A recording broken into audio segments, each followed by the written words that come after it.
Elle avait trompé de façon toute bête. Quelle était sa raison? Elle voulait goûter à autre chose.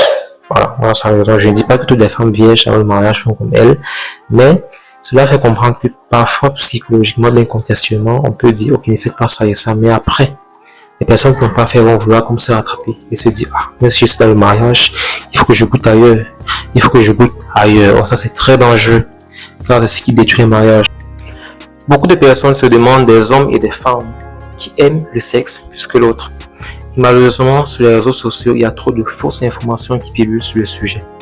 Mais nous allons voir dans cette vidéo ce que la science dit. Nous allons expliquer de façon scientifique qui, entre les deux sexes, finalement aime le sexe plus que l'autre. Car c'est un sujet très délicat et très complexe, mais en suivant cette vidéo jusqu'à la fin, vous allez mieux comprendre la différence. Alors, nous allons voir ce sujet en plusieurs parties.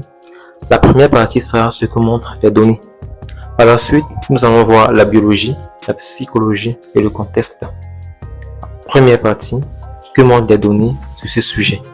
D'abord, nous allons voir le désir sexuel moyen. Qu'est-ce que c'est que le désir sexuel moyen? C'est l'envie moyenne à avoir les rapports sexuels. Des études ont montré que le désir sexuel moyen était plus élevé chez l'homme que chez la femme, car l'homme a naturellement plus facilement envie d'avoir des rapports sexuels que la femme. L'homme, il suffit qu'il voit une belle femme passer qui lui plaît, il pourra aller vers elle, poser avec elle, la draguer, et si cette dernière accepte ses avances, on sait ce qui va se passer. Il pourra avoir un rapport intime entre les deux. L'homme est plus attiré par ce qu'il voit que par une connexion réelle avant de passer à l'action, alors que chez la femme c'est totalement différent. Les femmes ont besoin que tu converses avec elles, que vous causez, que vous appreniez à vous connaître, de voir s'il y a du feeling. Et maintenant, s'il y a du feeling, c'est voir qu'elle est à l'aise avec toi. Là maintenant, elle pourra se donner à toi. Là, elle pourra dire, ok, c'est mon homme. Ce qui n'est pas pareil chez les hommes. Donc, c'est ce qui explique le fait que les hommes aient un désir sexuel moyen plus élevé en fait que chez les femmes. Par la suite, nous allons voir la variabilité du désir. Qu'est-ce que c'est que la variabilité du désir? Ça signifie que le désir peut varier d'une personne à une autre, entre deux sexes et puis même en fait dans le même sexe, c'est-à-dire quoi? De l'homme à la femme, de l'homme à l'homme et de la femme à la femme. Mais qu'est-ce qui peut faire en fait en ce que ce désir-là varie? Ça peut en fait varier en fonction de plusieurs paramètres. On peut avoir par exemple la fatigue. Lorsqu'une personne est fatiguée, elle a moins envie de faire l'amour qu'une personne qui a de l'énergie. Lorsqu'une personne est pensive, lorsqu'elle est stressée, si elle n'est pas attirée par son partenaire, si elle n'aime pas son partenaire, c'est normal des choses qui peuvent varier les choses. Il y a même aussi la religion et puis la culture qu'on va voir plus tard. Par la suite, nous allons voir ce qu'on appelle les facteurs contextuels. Les facteurs contextuels, en fait, c'est le contexte, c'est-à-dire dans un contexte et puis dans un autre, une même personne peut avoir une envie élevée de faire l'amour. Dans un autre contexte, cette personne a une envie drastiquement baissée. Et pourquoi est-ce que cela arrive? On observe cela généralement chez les femmes qui sont très émotives. Une femme à 1 heure peut avoir envie et puis à 8 heures, c'est totalement coupé. Les femmes sont essentiellement émotives et ça, on le sait depuis la nuit des temps. Elles peuvent en fait être influencées par les facteurs émotionnels et puis relationnels. Émotionnel, c'est les fâchés, c'est les stressés, c'est les pensifs. Si physiquement tu ne le plais pas assez, il y a énormément de choses. C'est par exemple sa période menstruelle. Là aussi, les hormones peuvent modifier son humeur. Les facteurs relationnels, on a par exemple la qualité de la relation. D'accord? Dans une relation, plus les partenaires s'aiment, plus ils ont envie l'un de l'autre. Mais moins ils vont s'aimer, moins aussi l'envie se représente. L'envie va diminuer, vous voyez. Donc, si l'envie diminue, naturellement, les rapports sexuels vont diminuer. On peut aussi avoir l'humeur et le stress. Lorsqu'une femme est de bonne humeur, elle a naturellement envie de se donner à son homme. C'est pareil pour les hommes, que ce soit chez les hommes comme chez les femmes. Lorsqu'une personne est de bonne humeur, elle a naturellement l'envie de faire des rapports intimes. Et lorsque ce n'est pas le cas, elle le rejette en fait. Même comme c'est vrai que c'est plus prononcé chez les femmes. Le stress également, une femme stressée ne veut pas entendre parler de quoi que ce soit, elle ne veut pas de toi. Elle ne veut pas que tu la touches, elle ne veut rien du tout en fait. Mais lorsqu'elle n'est pas stressée, hop, l'envie peut drastiquement augmenter. Et c'est comme ça que ça se passe parce que le cerveau envoie un signal pour dire ok, tu es prête, tu peux te lâcher, tu peux te faire plaisir. Ce qui n'était pas le cas en fait lorsqu'elle était épuisée. Donc, c'est très important. Ayez une relation de qualité entre vous. Entendez-vous, amusez-vous ensemble. Maintenez toujours une bonne humeur entre vous. Arrangez-vous à ce que l'humeur soit toujours de qualité, car plus l'humeur sera de qualité, plus la relation aussi sera de qualité. Par la suite, nous allons voir la biologie. La biologie, généralement, explique le fait qu'une personne peut avoir envie de sexe ou pas par la régulation hormonale. Comme on l'a vu un peu plus haut, lorsqu'une femme en fait trouve ses hormones fluctuer, lorsque ses hormones changent, lorsqu'elle a un trouble hormonal, elle est généralement irritable, elle est généralement très nerveuse et puis là, elle a moins envie de faire l'amour que d'habitude. Ça, c'est un truc qui est observé, c'est tout à fait normal. C'est pas toujours parce qu'elle vous évite, c'est pas toujours parce qu'elle ne veut pas le faire avec vous, mais ça peut arriver que vraiment, lors de cette période-là, elle n'est pas à l'aise dans sa tête. Vous voyez? Et une étude a montré qu'il y avait une corrélation entre le désir que la femme se donne à elle-même, c'est-à-dire la masturbation, et puis l'augmentation de testostérone. Mais ce lien est quand même difficile à expliquer, car il peut aussi varier en fonction des humeurs. Vous voyez. Par la suite, nous avons la psychologie. La psychologie est un facteur très important parce que ça définit une relation en général, dans le court terme comme dans le long terme. D'accord? Lorsqu'une personne ne te fait pas confiance, il y a certaines choses qu'elle ne peut pas faire avec vous, vous voyez. Une femme, par exemple, lorsqu'elle est avec un homme qu'elle aime vraiment, à qui elle fait confiance, à qui elle va mener l'avenir, oh là là, c'est le paradis. Elle peut se donner à lui sans réfléchir, elle est prête à tout faire avec lui, elle est prête à tout faire pour lui. D'accord? Elle se donne amplement, librement. C'est la raison pour laquelle, généralement, certains hommes, pour avoir les femmes, ils sont contents de mentir parce qu'ils savent que s'ils disent la vérité, sur le type de relation peut-être qu'il veut, bien le temps qu'il veut faire avec elle, ça va tout gâter. Vous voyez, les femmes sont généralement émotionnelles, lorsqu'elles se donnent totalement. Ce qui n'est pas le cas chez l'homme. Donc, vous voyez que le contexte psychologique, ça va être très très important dans la relation et dans la qualité de la relation en général, puis du vouloir ou pas d'avoir des rapports intimes. Donc, on a vu que la psychologie peut être la qualité de la relation qui est entre deux personnes. Ça peut être le fait qu'on voit l'avenir ensemble ou pas. Ça peut être que la personne est en bonne santé mentale parce qu'il faut aussi prendre en compte le fait qu'il y a les personnes qui sont en santé mentale, on va dire un peu dégradée, d'accord? Certaines personnes les appellent les blessés de guerre, les personnes traumatisées. Si par exemple vous avez une copine qui a eu des relations désastreuses, partout on la trompait, partout on la chiffonnait, partout elle était la quatrième go, la quatrième copine, bref on ne la considérait pas, elle aura plus de mal à se donner à vous. Elle sera trop penser, elle va toujours se dire, ah, et si je le fais et puis après il me quitte? Et si je le fais et puis après il part? Donc ce qui va faire en sorte que votre qualité de vie intime sera généralement médiocre. Parce qu'il y a une personne qui n'est pas prête psychologiquement à se donner pleinement.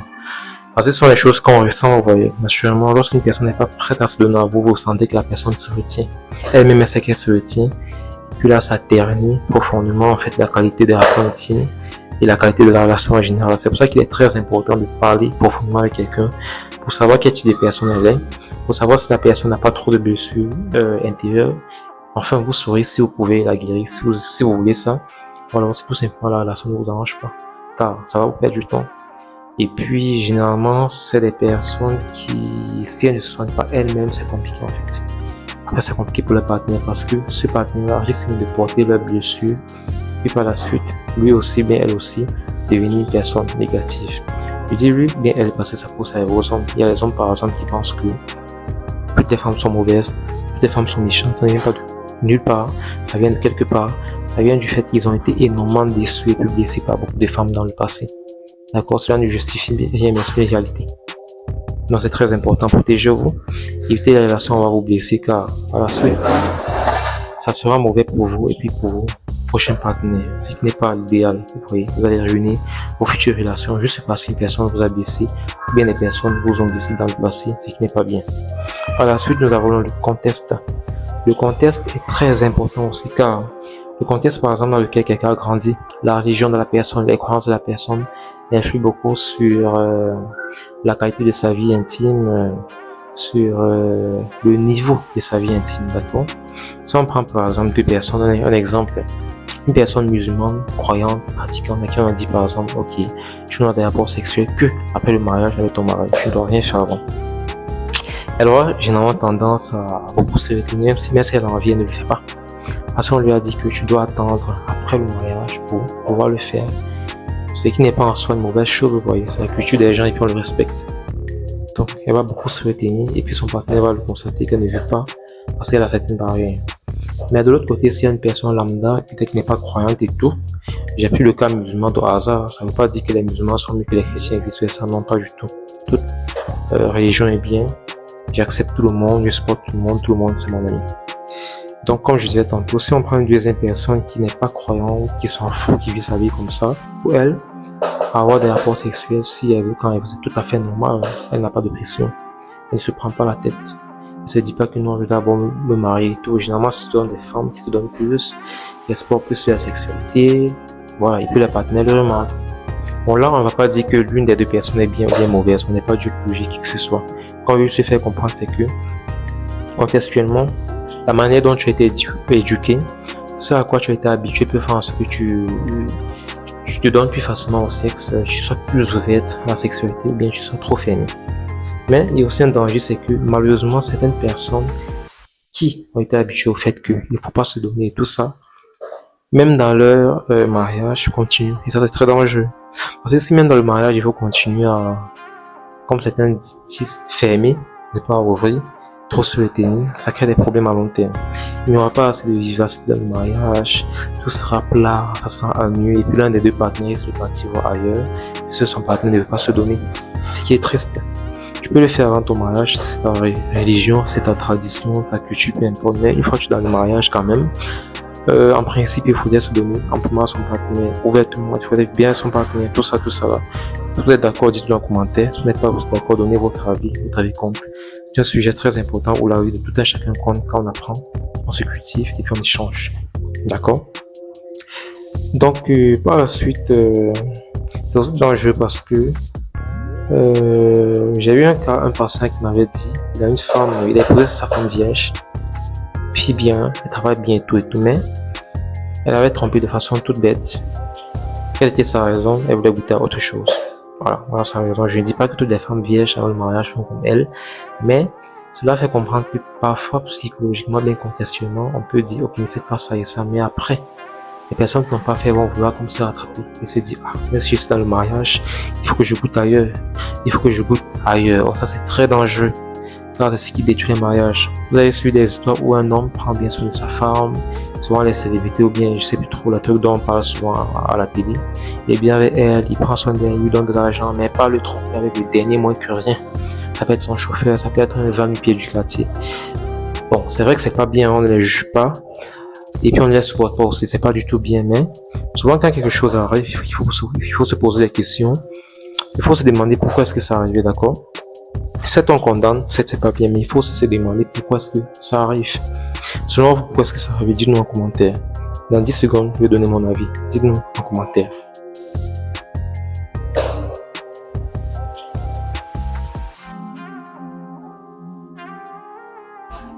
Alors, cela peut arriver car malheureusement, ce genre de femmes-là ne se dévoilent pas totalement à leur mari.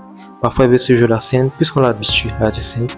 On lui a dit que tu dois être sainte jusqu'à la fin de ta vie. Mais devant son mari, elle va être la femme exemplaire, elle va être la femme sainte et tout et tout. Mais c'est très dangereux. Pourquoi? Parce que souvent, ils vont vouloir aller explorer leur sexualité avec leurs amants. C'est pour ça que vous allez voir une femme dont on prend bien soin. Avec leur mari, elles sont sainte et une touche. Mais lorsque son mari apprend ce qu'elle fait avec son amant, c'est incroyable. Des positions pas possibles. Elle lui donne tout ce qu'elle ne lui donne jamais. C'est vraiment désolant, c'est vraiment malheureux. Vous voyez? À quoi bon vouloir se jouer la scène devant son mari et sa famille, aller se faire soulever partout, comme une traînée, excusez-moi du terme. Autant mieux l'explorer avec votre mari, soyez sincères. S'il fait un truc qui ne vous plaît pas, dites-lui que il fait comme ça, vous voyez? S'il fait un truc qui n'est pas assez doux, dites-lui qu'il fait comme ça, j'aime quand tu fais comme ça, c'est ça un couple. Ça participe aussi, d'accord? Très important, on n'en parle pas assez, mais c'est très important parce que vous le voulez pas, la sexualité est très importante dans le couple. Et généralement, quand l'un des partenaires n'est pas satisfait, si ça dure trop longtemps, il tend à partir ailleurs. Et quand c'est la femme, vous savez ce que ça crée. La relation ne sera plus jamais pareille. Les choses sont disloquées. Déjà, même que lorsqu'elle pense déjà le faire, elle n'est plus vraiment à toi. Lorsqu'elle le fait, c'est fini. Émotionnellement, elles ne sont plus avec toi, elles sont déjà ailleurs. Bien, elle est déjà ailleurs. Donc, raison pour laquelle, généralement, lorsqu'une femme trompe déjà, l'homme la laisse partir, on lui conseille de laisser partir, peu importe s'il aime encore ou pas. Donc je souhaite que cela ne vous arrive pas. C'est la raison pour laquelle vous devez communiquer avec votre partenaire pour pouvoir explorer vos désirs, vos envies, votre sexualité ensemble. Donc, arrivé à la fin de cette vidéo, merci déjà à ceux qui sont restés jusqu'à la fin. Nous avons exploré ce sujet très intéressant ensemble. J'espère qu'il vous a plu. J'espère que vous avez beaucoup appris comme moi. Laissez-moi savoir ce que vous pensez en commentaire, car votre avis est très important. C'est un sujet où chacun peut avoir un avis divers qui peut alimenter et enrichir la conversation. Alors, ce qu'il faut retenir, c'est que le désir peut vraiment varier, d'accord? Il y a des stéréotypes qui disent que le désir sexuel est beaucoup plus élevé chez les hommes que chez les femmes, et vice-versa ne sont pas vrais. Les études ont montré que l'écart n'est pas aussi grand que ça, c'est pas vraiment significatif. Car ça varie en fonction de plusieurs paramètres qu'on a vu dans la vidéo. Est-ce que ton partenaire te plaît vraiment? Vous voyez. Est-ce que tu n'es pas trop stressé? Est-ce que tu réfléchis pas trop? Est-ce que tu n'es pas épuisé? Est-ce que mentalement ça va? Il y a trop de paramètres qui peuvent influencer cela. Mais une chose est sûre, c'est que communiquez avec votre partenaire, trouvez ce qui marche pour vous. Et puis vous verrez que vous pouvez améliorer votre vie intime, vous pouvez amener votre vie intime et sexuelle à un tout autre niveau. Et puis chacun des partenaires pourra être heureux et puis trouver sa place en fait. Abonnez-vous massivement, likez la vidéo, partagez avec vos amis, vos conjoints pour pouvoir les éduquer et les préparer en fait à communiquer sur le sujet. Likez la vidéo et puis on se dit à la prochaine fois. Ciao.